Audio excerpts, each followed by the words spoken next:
Kasi kung hindi gusto ni God na pumunta ka or sumali ka sa V-Mobile, sa EDSA pa lang nasagasaan ka na. Joke lang. Okay? Hindi yung sabihin, gagawa siya ng paraan para hindi ka pumunta dito. Tama? Yes. The moment na pumunta ka dito, and the moment na nakapag-decide ka, syempre marami kang factors na consider before ka sumali. Okay? Ibig sabihin, God is with you sa side mo para makatulong sa decision-making mo. And si V-Mobile is really a part of your answered prayers. Okay? So you have to believe on God. So ibig sabihin kung nawawalan ka ng faith sa company, then parang nawawalan ka na rin ng faith sa nagbigay sa'yo ng company to. Get it? Get it? Okay. So yan. You also have to believe on your team. So, if you're from Team Mavericks, believe on Team Mavericks. If you're from Team Tycoon, believe on Team Tycoon. If you're from Team Renaissance, believe on Team Renaissance and Team Bakit. Okay? Bakit? Labo kasi ng team name ni Johnson. Okay? Kasi ang team mo, ang kasama mo from the moment you start and for a lifetime. Okay? Team mo ang aagapay sa'yo, crossline mo or downline mo or upline mo para maging successful ka sa business. And believe you me, okay? Believe me, yung mga crosslines mo dito, for example, Team Generals, kami pa yung nagtutulungan na para kami mag-a-upline at magda-downline. Okay? Dapat isang team lang, maniwala ka sa team mo. And third, believe and have faith on the business that was given to you. Okay? Kapag konting may nagsabi lang, bro, kamusta ka na? Masaya ka pa ba sa V-Mobile? Uy, sino yun?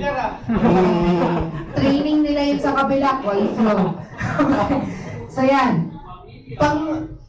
I'm telling you, ewan ko, nag-training nga yata sila sa kabila kasi lahat sila para nag-text blast at saka nag-PM blast. If you have no 100% faith on the company and on your business, madali ka madadala sa iba. Naintindihan? At saka, konting-konting rejection lang. Na-reject ka ng nanay mo. Ayaw mo na. Hindi para sa akin to. Okay? Meron din ako ito si Jester dati. 3 months na yata siyang member. Sabi, Jester, mentor, hindi para sa akin yung V-Mobile. Ay, bakit naman? Sabi ni Jester. Nire-reject ako ng lahat ng mga nakausap ko. Sabi, ayun na naman yung lahat. So sabi dito ni Jester, ilan na ba yung nakausap mo? 3 po. Ano ba yan? Nag-burp tuloy ako. 3 po. 3 sa 3 pan. Tingin mo. Isasali ba sa'yo? So yun. So, grabe mag-react. Okay? So you have to have 100% or faith on your business. And of course, you have to have 100% faith and believe on yourself. Okay? Kung maganda yung company, magaling yung mga mentors mo, maganda yung team na napuntahan mo, maganda yung marketing plan, pangmatagalan siya, okay? As in, ito pong V-Mobile, I'm telling you with the marketing plan we have, makikita ko pa po ang baby ni Wendell na nagsasalita dito sa unahan, na 3 years old pa lang po siya ngayon. Okay? Ganun ko talaga nasa site yung V-Mobile as pangmatagalan. Okay? So, if you don't believe, if you believe in all those things, pero you don't believe in yourself, it will not work pa rin. Just always remember this. Personal leadership happens when you believe on yourself, even when no one else believes in you. Okay? Natatandaan niyo yung sinabi ko kanina, nung nag-start ako, may naniwala ba? Wala. Meron pala, isa, yung best friend ko. Okay? So, syempre, kasama siya sa bahay. So, yan. Wala naniwala sa akin, but still, am I here? Yes. Magbumo lang ako? Nakasagot agad? Okay. I'm here! Nakikumami, oh! Okay? So, ibig sabihin, kahit hindi sila naniwala sa akin, naniwala ako sa sarili ko, naniwala ako agad, naniwala ako sa team, yung team ngayon, naniwala ako sa team ngayon, naniwala ako sa business, and I am still here. Alive and kicking. Okay?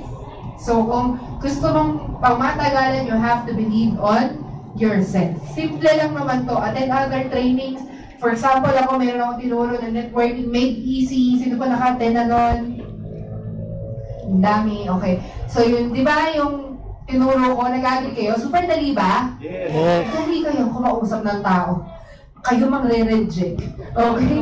So, yan. Number 12. Ito yung last and very important. Initiative sa genuine networkers mindset is a natural thing.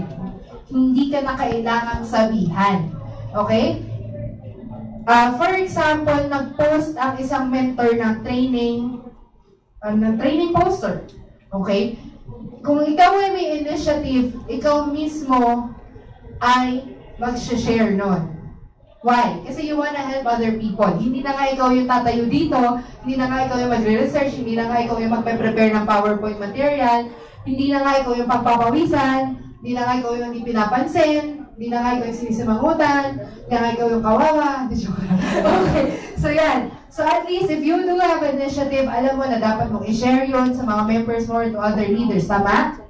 Okay. So yun yung initiative. For example, nung bago pa lang ito Mavericks Training Center, of course, dahil bago pa lang din sa isa't isa, wala pa kaming alam kung sino ba yung magiging speaker.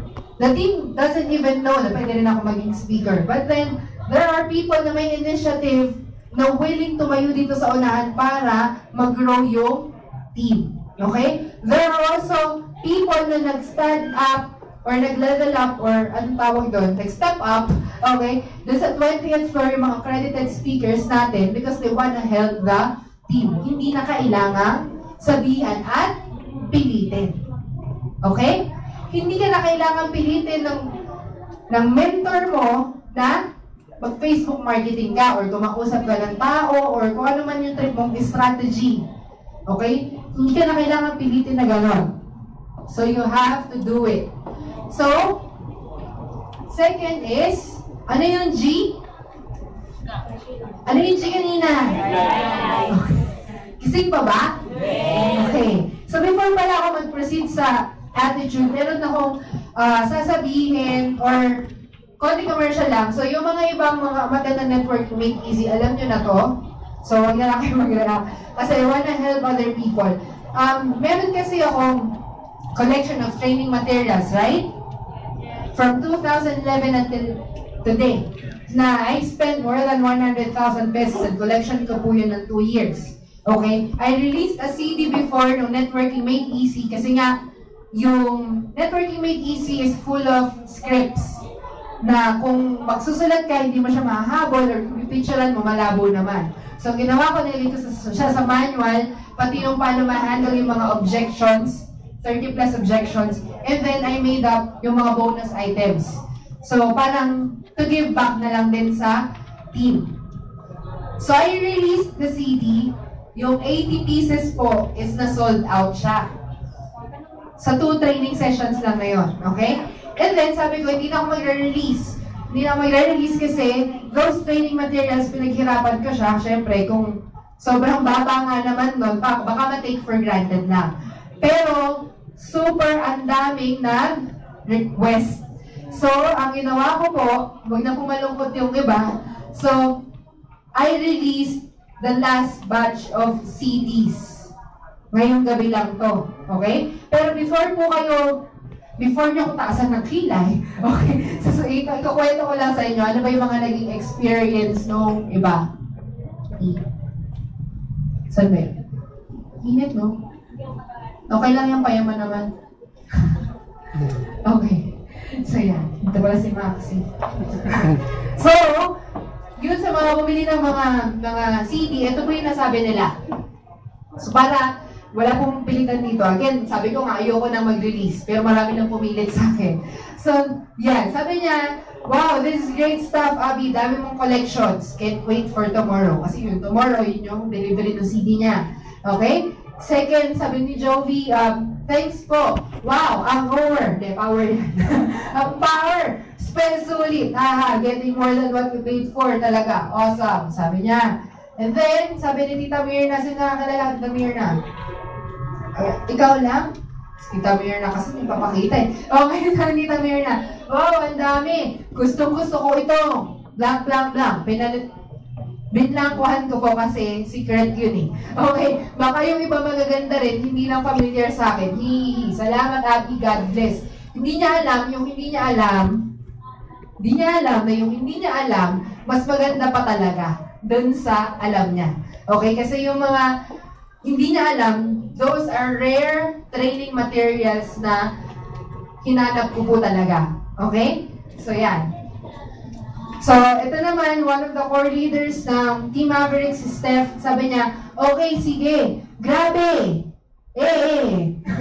Nag-uumapaw, sabi niya, thank you for sharing. Talaga, astig, sulit niya, yung 200. And then, sabi ni Jackie, grabe ate Abby, nung binabasa ko pababa, sobrang dami, naluluha ako sa tuwa. Naiyak pa, no? Okay, Timo. Okay, ngayon pa lang, super thank you na ako sa'yo. Thank you po talaga. As in advance. And then, si Elaine Parker. Nandiyan ba siya? Okay, yan. Sabi niya, daming inquiry today. Rested, pag may time. So, in this screenshot ko na lang. So, thank you, Abby Serrano, sa mga tinuro mo. Dami nakasave dun sa CD na nabili ko sa'yo. Networking made easy. Super worth it. Yung 200 na binayad ko. So, nakita ko na in-apply niya talaga. In-screenshot niya. So, ewan ko, baka binabahan ng increase na sailing. Okay? So, next is, sabi niya, so, yes, sobrang gusto ko yung blank. Dami akong alaga. So, ayan, sobrang dami. 200 is not worth for this learning material. Thanks so much. Tapos sabi ni nung isang leader, wow, ang dami. So sabi niya, nag-spend daw siya for other trainings ng, for example, mga Jankan training, which is worth 5.5, ganyan, 3.5. But then, nakita niya tong training materials na super worth it daw talaga. Hindi siya actually makapipaniwala niya. Natawa ako na sa next slide. Tingnan niyo yung next slide. Mark, tingnan mo yung next slide. Magkasunod, no? Ito? Ano yun? Okay. So, yan. Hindi ko po na-update. Sorry, Okay. So, yan. So, sabi ni Kuya Hill, grabe, Aben. Dami-dami nito. Thank you. You made this for us. Thank you so much. And then, sino nakalala ka dyan, Ace? Ayan. Hindi ka na pumaba sa akin, no? Okay, yan. Mabasahin yan. And then sabi natin, Jing, nakita rin daw niya yung materials, so sobrang dami daw. Super late lang daw nang share namin sa CD for, share nila for the CD. And then, hindi pa po na satisfy si John Ace. Nakicomment pa. Bongga. Okay? And then, dinala ko po ito sa Davao. Dinala ko po yung same training sa Davao. Okay, so, yung CD po doon, grabe. 5 minutes yata, no? Ubos lahat. At ang malupit nun, may autograph signing pa. Nagulat ako nun. Wow! Dito lang pala ako mag-autograph, no? Okay. So yan, sabi niya, hi Ma'am Abby, thanks po sa DVD niyo, na-overrun po talaga ako. Parang pebble. Pebble talaga. Lang po yung binayad namin. Pero parang entire solar system na ang kapalit. Creative mag-isip yung mga tao, no? Sabi niya, thanks po talaga. Those e-books sa bonus items niyo po, pinapangarap ko pong bilhin na books. Kasi po, binibili po talaga yun. Okay? Thanks po talaga. More power. Tapos sabi ko sa kanya, wow, that's great to hear. Sabi, nabasa sa akin ni Jetty yung member ni Steph sa Davao. Kasi nag-text siya una, doon siya nag-thank you. But in Bisaya. So, hindi ka naintindihan. Tapos, si Jetty lang yung nag-translate. So, sabi ko, pero tinranslate na lang niya sa Tagalog, naiiyak ka daw. Hehe. Sabi ko sa kanya, you're welcome po. Sabi niya, I can't believe po kasi sa laman doon. Todo effort talaga si Jedy nag-translate. Sabi niya. As in, talagang ang ano ni Jedy is naiiyak. So, kung gusto mo umiyak, alam mo yung gagawin mo. Hindi. So, ito, ngayon ko lang po ito gagawin kasi last batch na nga lang na CDs ko. And I just made 20. Madami po ba tayo ngayon? Nasaan po si Elaine? Soriano. So, okay. So yan, siya yung best friend ko, nasa kanya po yung CD. If you want to have it, again, that is the last batch of CD. That's only for 200 pesos. Ito po yung marilis. Tingnan niyo po, awan niyo pipicturean. Tingnan niyo lang. Kasi, alam ko talaga yun, collection. Okay? So, yan yung dalawa, yung manual. And then yung bonus items. 1, 2, 3, 4, 5. 2, 3, 4, 5. Yun na po yun. Okay? So again, this is the last batch of yun nga, yung CD na yun. So that's only for 200 pesos. Yung pong mga tao na hindi po genuine networker, iisipin po nun mahal. And I don't care kung mag-isip ka ng gano'n. But then, those people who really understand the value of the CD I am giving, yes, I am giving, hindi po siya I am selling, because 200 hindi po kaya naman doon. I just put value dun sa CD para hindi siya ma-take for granted. Okay? Dun sa CD is talagang grabe. Baka makapag-unahan pa kayo bumili. Okay? Like what happened before. Na sobra talagang ang bilis. May mga nagpapatayan na ata nun sa likod kasi nga ubos na. Okay? Yung iba sabi, akala ko may 6 pa. Nasa na iba? Okay? Ubos na talaga. So yan. Again, balik tayo sa topic. Ano yung G? Guidelines. Is attitude. So mabilis na lang po to kasi yung guidelines lang naman yung matagal. So yung attitude. Call center ka, attitude. So first, kailangan meron ka gratitude. Kailangan marunong ka maging thankful. Kapag dumating ang prospect mo, maging thankful ka. Kahit mo pa kinakausap, maging thankful ka na. Kapag nireject ka ng prospect mo, maging thankful ka. Why? Because God designed that person not to be your leader. Baka maging pasaway lang yan. Okay? Kapag may nag-join sa'yo, maging thankful ka pa rin. Kasi baka yan na yung hintay mong leader under your team. Kung yung taong yun, nag-join lang tapos naging ID number lang siya, hindi gumalaw, maging thankful ka pa rin. Ibig sabihin, hindi mo na kailangan paglaanan ng panahon at ng oras para i-train at i-mentor. Thanks, tita. Okay? So yan. Tama? So, in any way, kailangan maging thankful ka. Everything happens for a reason. A person na hindi thankful sa nangyayari sa buhay niya, hindi mo ma-attract kung ano yung gusto mong mangyari sa buhay mo. Okay? So, minsan pag traffic, ito po, sabihin nyo na akong weird, okay? So, nagbasa po kasi ako nung e-book na The Power kay Rhonda Byrne. So, very rare po yung e-book na yon. Nakuha ko lang din kay Kuya Pat. Nandun din po yun sa CD. So sabi doon, kailangan maging thankful ka. For example, ako po, in-apply ko talaga siya. Pag traffic, tama? Instead of mainis ka, sabi mo, ang traffic, nakakainis, ano ba yan? Ang bagal ng mga bus. Ang ginagawa ko po, I look around. Di ba po sa EDSA may mga billboard? Pag kunwari nakatapatan, Sun Cellular, alam niyo sasabihin ko, Lord, thank you po may Sun Cellular. Meron pong pangmasa na cellphone, na network. Weird, no? Okay, pero kailangan na ibinubuhos ko yung attention ko to some other things we can be grateful about. Okay? Yung traffic is just one thing na hindi mo na kailangan pansinin. Okay? And then, kapag ginawa mo yun, guys, mahahawi ang daan at magiging maluwag ang daan. No, I'm telling you, it's real. Okay? So if you start being grateful to other things instead of focusing on your problems, then you can attract things you wanted to. Believe me, sino may Montero? Tama?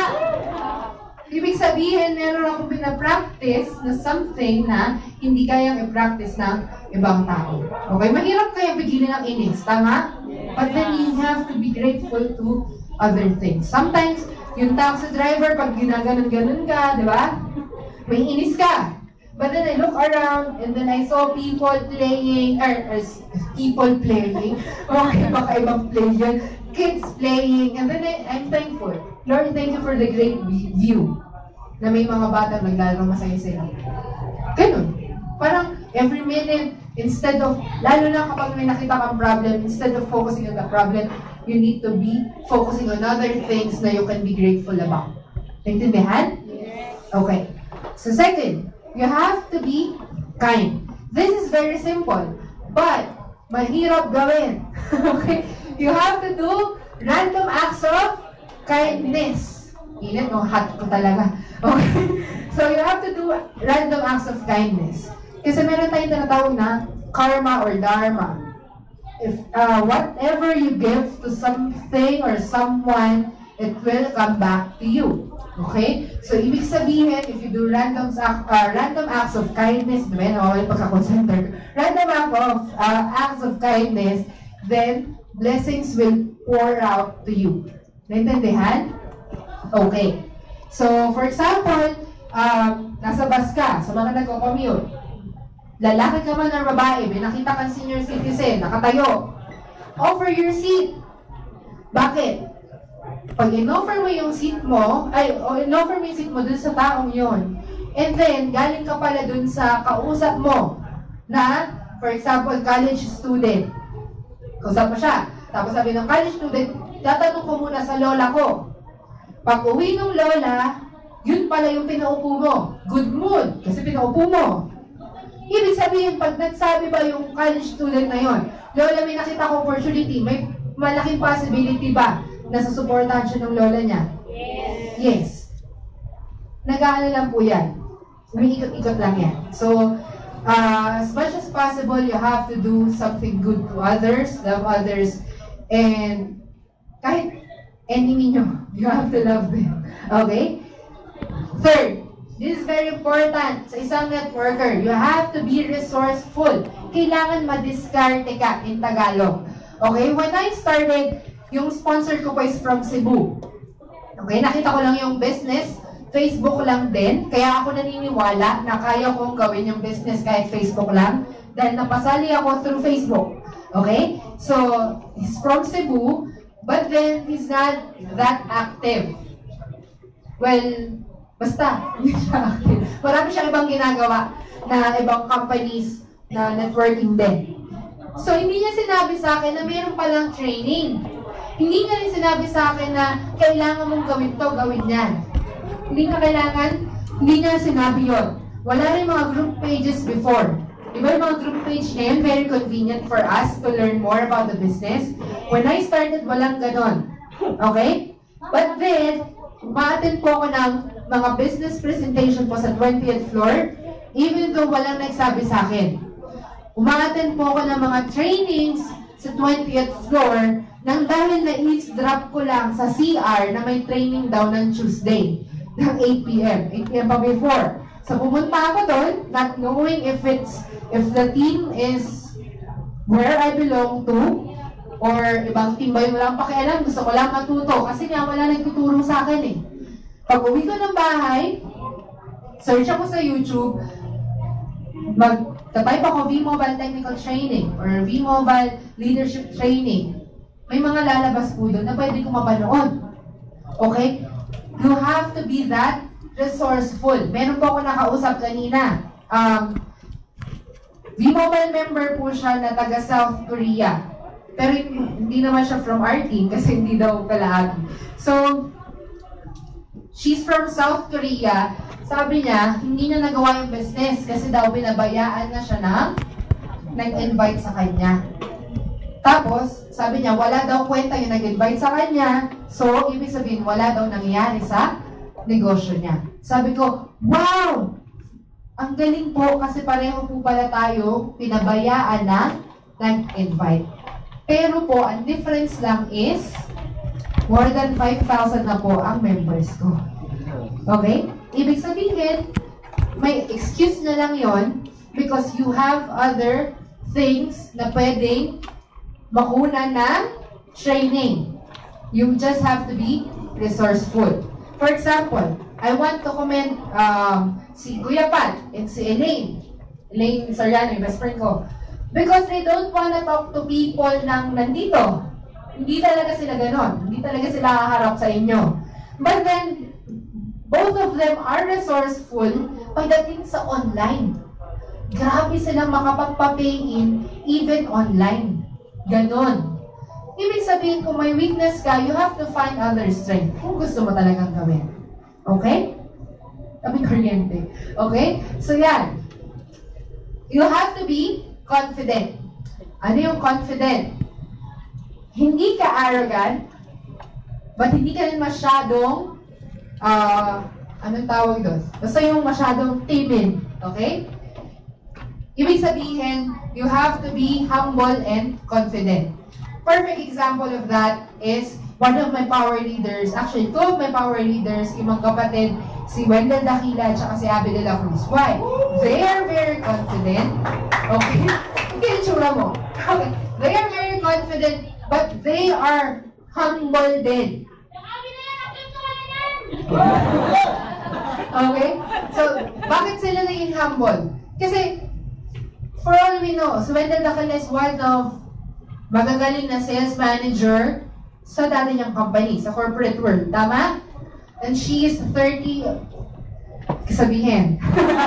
Joke ka. Basta mas matanda talaga siya sa akin. Nang malayo. Hindi, basta gano'n. Hindi ko talaga masabi, hindi ko nga alam kung compliment ba yun or ano. Compliment yun. But then, kahit gano'n sila kagaling, they still manage to listen to me. Na ang previous experience ko lang is call center, and this is my first networking company. Okay? Nauna lang ako sa kanila ng 2 months, but still, they make time for themselves to consult me. Kapag may mga challenges, pag may tatanong sila, pag may kailangan i-mentor sa team nila, lumalapit pa rin sila sa akin. Pag meron akong advice, nakikinig sila. Hindi sila nagmamarunong. Okay? I know, some of here, yung mga doctors, lawyers, I know, sikat kayo. Oo na, ako rin artista eh. Pero pakahambol ako, joke lang. Okay? So, dito po, pakinggan natin kung sino ba talaga yung may alam sa negosyo. Magpakahambol po tayo. And kapag natututo na tayo sa negosyo, magiging confident na po tayo because we know the business well. Hindi po tayo nagiging confident na overly confident or arrogant. Okay? So, yan. Be generous. Very important po, law of giving. Hindi po kailangan na mag-transfer po kayo ng earnings sa ID number ng ibang tao. Okay? Hindi po yun yung sinasabi ko. Be generous. Ibig sabihin, if you have something to offer to the team, give that something to the team. For example, yung management skills or admin skills ni Wendell at saka ni John Ace, nakakontribute nila yon sa Team Mavericks without asking for something na bayad ba or something na gano'n. Sila Kuya Patrick or sila Elaine, magaling sila sa online. Si Kuya Patrick magaling siya sa mga Facebook ads. Sa kanya ako nag-grab ng mga pwedeng i-share or i-promote.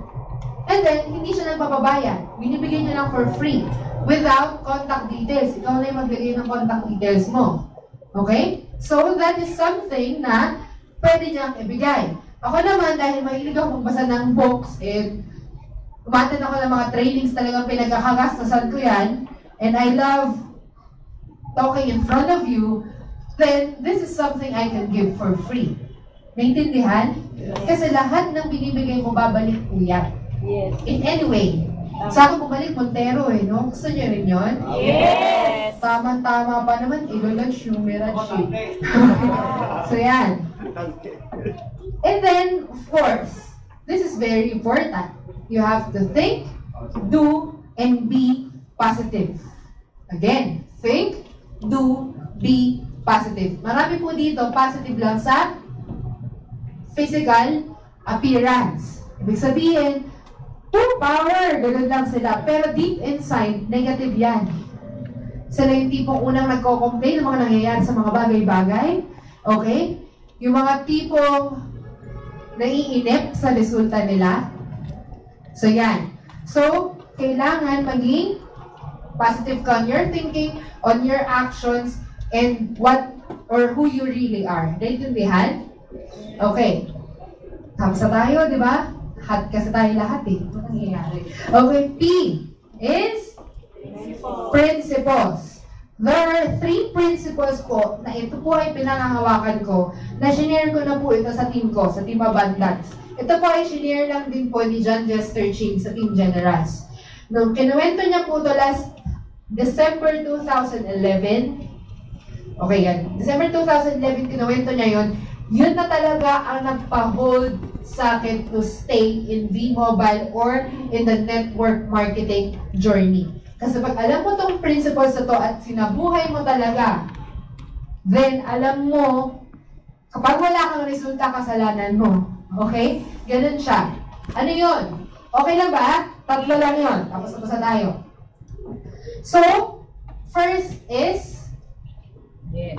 yes. Okay? Only God knows. That is the first principle. Ibig sabihin, only God knows kung sinong sasali sa'yo at kung sinong magre-reject sa'yo. So, ibig sabihin, kung may mga reject sa'yo, then wag sumama ang loob mo kasi gusto ni God na i-reject ka ng taong yon. Again, for any reason. Okay? Meron ding mga tao na kahit i-treat mo sila sa 5-star hotel at mag-usap kayo ng 12 hours para explain mo yung negosyo, pag sinabi ni God na hindi sasali yan, hindi sasali yan. Okay? Pero meron ding mga tao na out of the blue, biglang magta-text sa'yo, mag-PM sa'yo, Abi, sasali na ako. Sino ka? Okay? Kasi sabi ni God, sasali yan. Naintindihan? We don't have to convince people. That's why if the prospects are telling me, hindi ako magaling mag-convince. That's great. Hindi natin kailangan mag-convince. What we need to do is to learn the business, apply the trainings, and then present the business to a lot of people. Tapos sigat na yung bahala mag-decide kung sino yung sasali sa'yo. Okay? So sa mga pinanghihinaan ng loob dyan, kung kunwari, first 5, sabi ni God, yung pang number 7, yun ang sasali sa'yo. First 5, nireject ka, nanghina ka, nag-quit ka. Sayang naman. Kung yung pang number 7 mo pala, parang si Sir Gerard Gallego or parang sila Tita Lery. Sayang. Diba? So you don't have to stop. You just need to learn the business, apply the business, and then apply the training, and then present the business to other people. Okay? You don't be outcome dependent. This is very important. Huwag kang maging outcome dependent. Yung tipong yung iba kasi nireject. Isang buwan na, hindi pa na nakaka-move on. Oh, magdadaan yan. Babarilin ko yan. Diba? Yung ibang ganon. Diba? So, yun. You have to always remember only God knows. And for those leaders na may mga grupo na, this same principle applies. Only God knows sa mga taong sumali sa'yo kung sino ang gagalaw at kung sino hindi gagalaw. Okay? Those people na hindi gumalaw, hindi naman ibig sabihin yan is wala na silang pangarap or something. Huwag kayong ganon. Okay? There are personal problems din na pwede nilang i-prioritize. Hindi mo na V-Mobile. And we have to understand that. Okay? Huwag kayong masyadong insensitive na leader. Naintindihan? Diyan kayo magkakasira ng mga members mo. You have to understand every situation na meron sila. But then, yung iba kasi ng mga leaders, nanghihina ang loob nila kapag hindi gumagalaw yung mga napasali nila. Again, only God knows kung sino yung gagalaw sa mga napasali mo. Okay? And if God thinks na you're not yet ready, kasi hindi ka umatan ng training, or hindi mo yun na-equip yung sarili mo para maging leader nila, then, God, maybe, point every single one of them na hindi gumalaw. Kasi hindi ka pa nag-grow. Sabi, pag hindi ka pa nag-grow, hindi mo sila ma-assist. Tama ba? Yes. Okay? So, kakaintindihan po? So, pag nireject ka pa, sasama pa loob mo? Yes. Hindi. Pag kumattend ka ng networking made easy or naka-attend ka na, ikaw ba nare-reject? Yes. Ikaw ang nang re-reject. Diba? Okay, so yan. Second is, this is just a numbers game. Whether you like it or not, this is just a numbers game. The more people you talk to, the more chance of winning.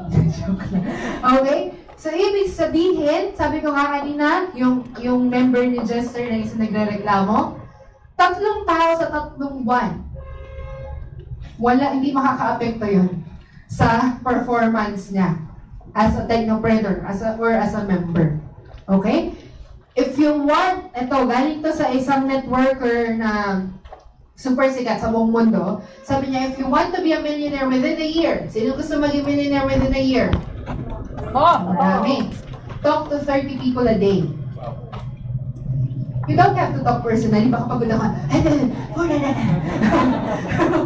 Okay? Di ba kailangan ng kausapin ng gano'n? Pwedeng chat, pwedeng text, at least you are presenting or introducing, hindi naman present talaga, introducing the business to 30 people a day. Now, you are wondering, matagal ka na sa negosyong to, wala ka pang resulta. Why? You are talking to people, three people a day, or 3 people a week. Okay, ngayon nagkakaintindihan na tayo. Sinong gusto ng 1 to 2 years maging millionaire? Okay. Talk to 20 people a day. If you want to be a millionaire in 3 years, talk to 10 people a day. If you want to talk to less than 10 people a day, forget it. Okay? Now, alam nyo na kung bakit ganon ang resulta nyo or ang resulta ng ibang tao. Naintindihan? Okay. So, that's why mas maganda na naiintindihan mo na this is a numbers game. Okay? Third, and this is very essential, you have to think that you have to do this forever. Hindi in 1 year, hindi in 2 years, hindi kapag ka-resign ko, or hindi pag may time lang ako. You have to do this forever. Bakit? Sino pong empleyado na naranasan na mag-resign from other company? Ayan. Di ba kapag pa-resign ka na, di ba meron kang mga 30-day na render na notice, tama? Pag pa-resign ka na tamad ka ba? Yes. Yes. Nagagawa mo na ba yung trabaho mo ng tama? Yes. Hindi. Kasi excited ka naman? Resign. That's the same thing. If you said to yourself that I'm gonna do this V-Mobile for 1 year, or pag nabili ko na yung MacBook ko, or pag nabili ko na yung sasakyan na yun, or pag nabili ko na yung iPad, or in 2 years, I'm telling you, pag malapit na yung 1 year, pag malapit na yung 2 years, nawawala na unti-unti ang faith mo kay V-Mobile, tatamayin ka ng gawin yun. I am telling you this from my experience kasi marami po akong power leaders, sobrang galing nila. But then, meron silang pattern. In 1 year or in 1.5 years, nawawala unti-unti. Why? Lang sinasabi. Marami sila. Why? Because they are not thinking V-Mobile as a forever thingy. Naintindihan? Okay, so again, these 3 principles, yan lang po talaga pinangahawakan ko. Okay? Only God knows, it's a numbers game, and you have to do this forever. Sa sobrang forever ko nga, sobra na yung closeness ko dun sa mga anak ng members ko. Bakit? Magiging members ko din sila. Actually, member ko na nga yung iba eh. Okay? So, dahil member ko na sila, dadating yung time sila na mismo yung tatayo din sa unahan. And we have to be a model kasi maliit pa lang sila, nilook up na nila tayo. Tama? For example, sila Stephen dyan, yung mga anak nila Sir Bernard. Sila Onyx, anak nila Wendell. Makikita mo sila dyan. Na dapat maging model ka. Kasi, if you're thinking that mobile is a forever thing, okay? Kasi, most likely, magiging sila, or magiging katulad mo rin sila. Natatayo din dito. Intindihan? Yes. Parang hindi kayo makapaniwala na gano'n ang mindset ko sa B-Mobile, no? Really? Gano'n talaga. Okay? So again, i-remind ko lang kayo, for you to fill in the gap to your networking success na super basic, pero nakakalimutan lang, na kailangan lang ma-remind, is again, G, ano yung G? Guidelines. Guidelines. A, Attitude.